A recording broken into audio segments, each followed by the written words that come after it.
Depuis 5 ans, les orientations budgétaires de la ville donnent lieu au même exercice d'autosatisfaction et d'illusionnisme. Tout va toujours pour le mieux dans le meilleur des mondes municipaux possibles. Et si 2 ou 3 soucis financiers apparaissent, la faute n'en revient jamais aux carences de la gestion municipale, mais forcément à l'État ou aux incertitudes de la conjoncture. Alors cette année, Madame la maire, nous allons vous offrir la dernière parution du Petit Robert. Car avec vous, les notions de stabilité, de hausse, de baisse n'ont plus aucune notion originelle et ont perdu toute signification.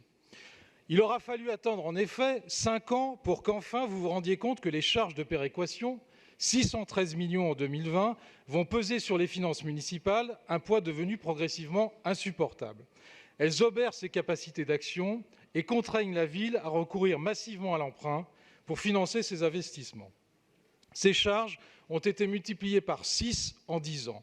Qu'avez-vous fait pendant 5 ans pour en réduire et en ralentir la progression vertigineuse, sachant par ailleurs que s'y ajoutent 700 millions de charges de centralité exposées au bénéfice des non-parisiens et près de 300 millions de charges de solidarité non compensées par l'État?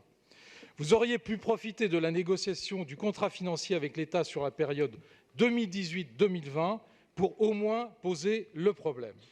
Car parallèlement, vous l'avez dit d'ailleurs, les dotations de l'État se sont effondrées sous le gouvernement Hollande, que vous avez soutenu. En 2012, les dotations de l'État étaient de l'ordre de 1,3 milliard. Elles sont arrivées à 640 millions en 2017 et à 600 millions en 2019, divisées par 2 sous la mandature Hollande, c'est-à-dire lorsque M. Grégoire était chef de cabinet de M. Ayrault. Eh bien, Monsieur Grégoire, je ne vous félicite pas, car vous n'avez pas servi Paris lorsque vous étiez à la fois élu et chef de cabinet de Monsieur Ayrault. Alors, vous vous targuez d'avoir stabilisé les taux d'imposition des impôts locaux directs, en soulignant que le taux de la taxe foncière s'élève à 13,5%, alors que le taux moyen des grandes villes s'élève à plus de 42%. Mais vous vous gardez bien évidemment de dire que le potentiel fiscal des entreprises à Paris est sans comparaison avec celui des autres villes de France et que se loger à Paris étant beaucoup plus coûteux qu'ailleurs, il est difficile pour la commune d'ajouter des impôts trop lourds à des charges immobilières très élevées. Ce serait la double peine, vie chère et matraquage fiscal. C'est d'ailleurs ce que promettent un certain nombre de vos alliés, tout à leur phobie non pas administrative mais fiscale. D'autant que les recettes fiscales issues de la transformation de la taxe professionnelle en contribution volontaire sur les entreprises continuent d'être très favorables à notre ville, et tant mieux.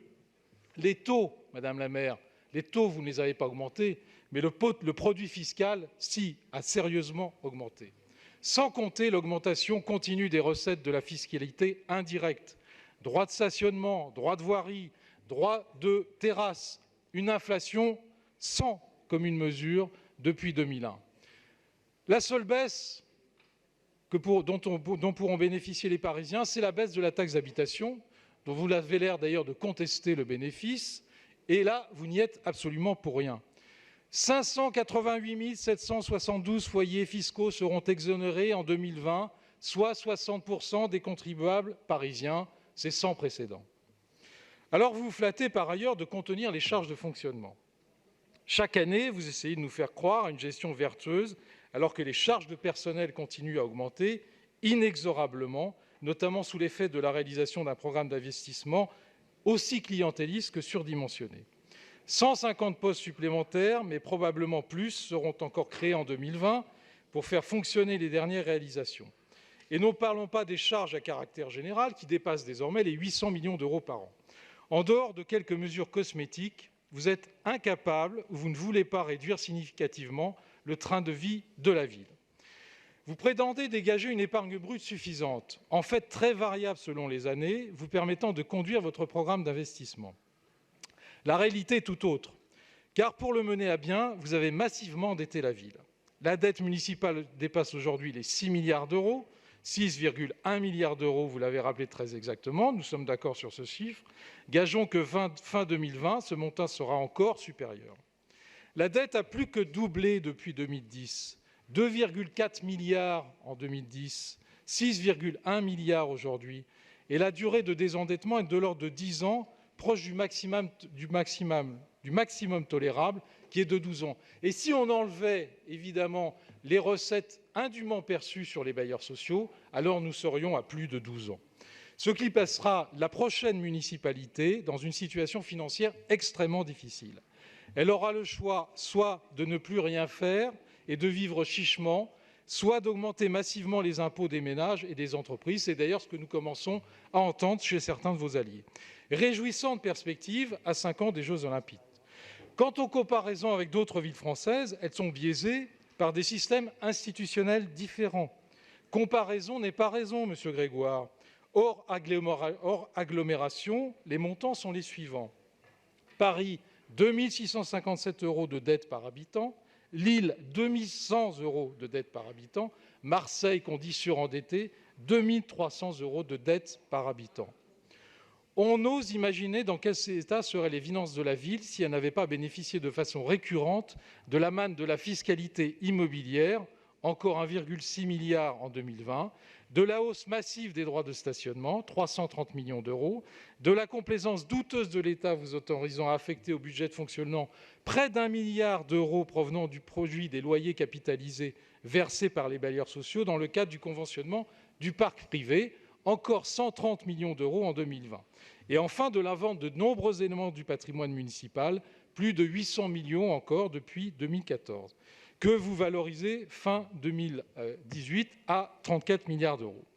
On se demande bien sur quelle base, sachant qu'il est composé pour l'essentiel de biens inaliénables, auxquels il est difficile, sinon impossible, d'attribuer une valeur.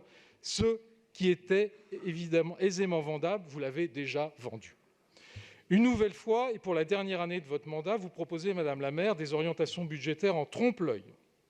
Une collectivité qui emprunte aussi régulièrement et aussi massivement et dont le potentiel fiscal offre toute garantie aux prêteurs, il faut effectivement l'aménager, ce qui explique la bonne, évidemment, notation de la part des agences de notation, critiquée d'ailleurs par une partie, pendant des années, par une partie de votre majorité aussi vivement. Je me souviens d'un certain nombre de discussions que nous avons eues sur la fiabilité de ces agences de notation. Les agences ont le sens des affaires. Elles ne tuent pas la poule aux œufs d'or. Madame la maire, en mars prochain, ce sont les Parisiens et non les agences de notation qui vous diront ce qu'ils en pensent. Je vous remercie.